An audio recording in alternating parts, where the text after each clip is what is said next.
اہل سنت و جماعت کو قبوری یا قبر پرست کہا جاتا ہے۔ امام احمد رضا قادری فرماتے ہیں، اے مسلمان، جان کے سجدہ اللہ تعالیٰ کے سوا کسی کے لیے روا نہیں۔ سجدہ عبادت تو یقیناً اجماعاً شرک اور کفر ہے، اور سجدہ تعظیمی حرام اور گناہ کبیرہ ہے۔ بسم اللہ الرحمن الرحیم۔ ناظرین کرام، آج کی گفتگو ایک عظیم مجدد، محدث، فقیہ اور بدعت کے خاتمے کے علم بردار امام احمد رضا خان قادری رحمۃ اللہ تعالی علیہ کی شخصیت اور ان کی علمی و اصلاحی خدمات پر ہے۔ سب سے پہلے ان کا تعارف پیش کریں گے۔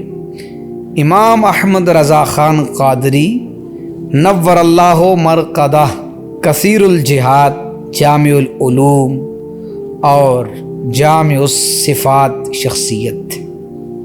وہ اپنے عہد کے عظیم مفسر، محدث، فقیہ، متکلم، مؤرخ اور مصلح تھے، لیکن خانہ ساز تاریخ کی ستم ظریفی یہ ہے کہ ان پر شرک و بدعت کے فروغ کا الزام لگا کر تنقید کا نشانہ بنایا گیا۔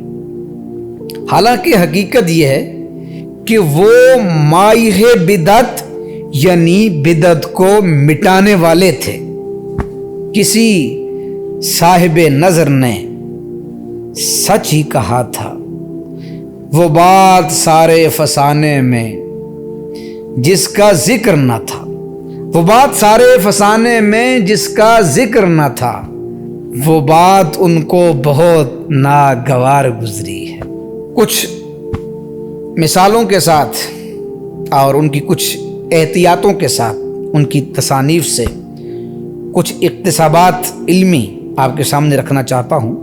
اہل سنت و جماعت کو قبوری یا قبر پرست کہا جاتا ہے۔ امام احمد رضا قادری فرماتے ہیں، اے مسلمان، جان کے سجدہ اللہ تعالیٰ کے سوا کسی کے لیے روا نہیں۔ سجدہ عبادت تو یقیناً اجماعاً شرک اور کفر ہے، اور سجدہ تعظیمی حرام اور گناہ کبیرہ ہے۔ سجدہ تعظیمی پر انہوں نے ایک مکمل رسالہ لکھا، الزبدۃ الزکیہ لتحریم السجود التحیہ۔ اس میں آپ نے فرمایا، عالموں اور بزرگوں کے سامنے زمین چومنا حرام ہے، یہ بت پرستی کے مشابہ ہے۔ سجدہ عبادت کی حرمت کی شدت کا اندازہ سجدہ تعظیمی سے لگایا جا سکتا ہے۔ مزید آپ نے لکھا، مزارات کو سجدہ تعظیمی، زمین چومنا، حد رکوع تک جھکنا ممنوع ہے۔ شرح لباب کے حوالے سے فرمایا، مزار کو سجدہ حرام قطعی ہے، زائر کو عوام الناس کے فعل سے دھوکہ نہ کھانا چاہیے۔ اور قبر کی اونچائی پر فرمایا، قبر کو زیادہ اونچا کرنا خلاف سنت ہے۔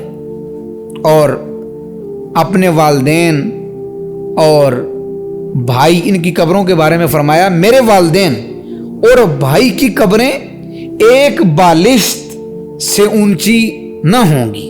طواف مزار اور بدعتی جو رسومات ہیں ان کے بارے میں بھی سماعت کیجئے۔ مزار کے طواف کے بارے میں فرمایا، بیت اللہ کے سوا روضہ رسول صلی اللہ تعالی علیہ وسلم سمیت کسی قبر کا طواف تعظیمی ناجائز ہے۔ اور کتنی زبردست بات ارشاد فرماتے ہیں، سنیے۔ آپ فرماتے ہیں، اولیاء کے مزار پر 4 ہاتھ فاصلے پر کھڑے ہونا چاہیے، چومنا کیسے جائز ہو سکتا ہے؟ وظائف میں آیات کو الٹ کر پڑھنے پر سخت الفاظ میں فرمایا، یہ حرام اور کبیرہ گناہ ہے، بلکہ کفر کے قریب ہے۔ طریقت اور شریعت کے متعلق بھی آپ نے ایک بہت خوبصورت اسٹیٹمنٹ دی، سنیے اور مزہ لیجیے۔ آپ فرماتے ہیں کہ آج کچھ جاہل پیر اپنی جہالت کو طریقت کا نام دیتے ہیں۔ امام احمد رضا فرماتے ہیں شریعت اصل ہے، شریعت اصل ہے، طریقت اس کی فرع۔ شریعت ہی حق کو پہچاننے کا معیار ہے، طریقت کی جدائی شریعت سے محال ہے۔ جس حقیقت کو شریعت رد کرے وہ بے دینی اور زندقہ ہے۔ اور ایسے لوگوں کے بارے میں جو شریعت کو چھوڑ کر وصال کا دعویٰ کریں، فرمایا وہ واصل ضرور ہے مگر جہنم میں۔ اور اس پر مزید ارشاد فرمایا بے علم صوفی شیطان کا مسخرہ ہے، اس کی لگام شیطان کے ہاتھ میں ہے۔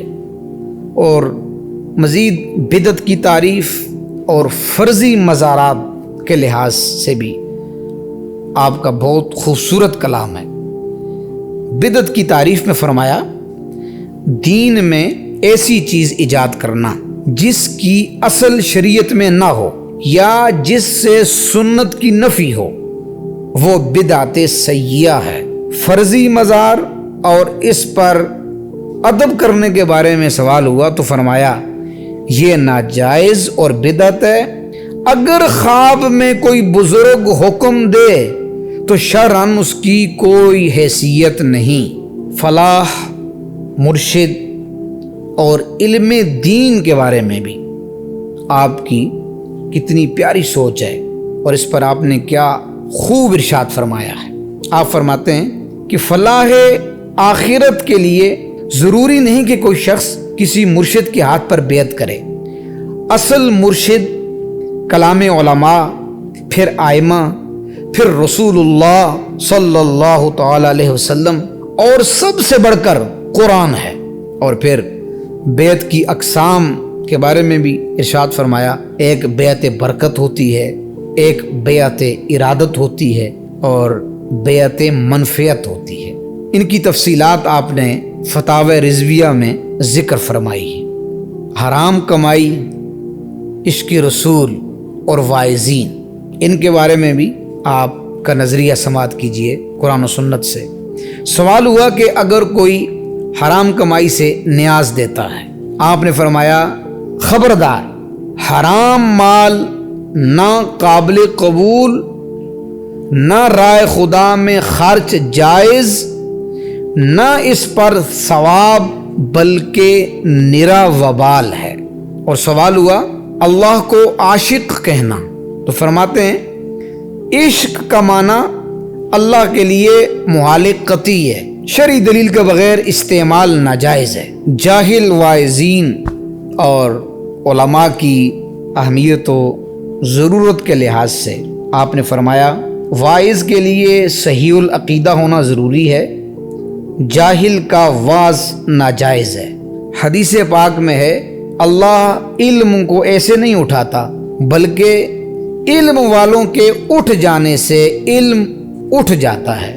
پھر لوگ جاہلوں کو راہبر بناتے ہیں، وہ گمراہ بھی ہوتے ہیں اور گمراہ کرتے بھی ہیں۔